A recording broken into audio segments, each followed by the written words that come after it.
বিশ্বনবীর কাছে যে বলবে ইয়া রাহমাতাল লিল আলামিন, ইয়া খাতামান নবীন রাহমাতাল লিল আলামিন। দেখেন আমাদের কি অবস্থা, কি কঠিন বিপদে আমরা আছি, দাঁড়াতে পারি না, সূর্যের আলোতে ঘেমে হয়রান। আজকে কেউ সুপারিশ করতে পারবে না।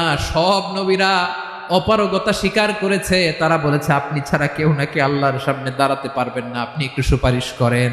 বিশ্বনবী বলবেন আসো আসো, আজকের দিনে আমি ছাড়া আল্লাহর সামনে কেউ দাঁড়াতে পারবে না।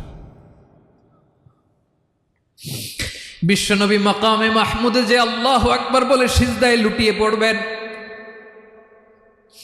আল্লাহ রাব্বুল আলামিন বিশ্বনবীকে এমন কিছু চমৎকার শব্দ শিখাবেন, ওই শব্দগুলো দিয়ে আল্লাহর প্রশংসা করে বিশ্বনবী কাঁদতে আরম্ভ করবেন।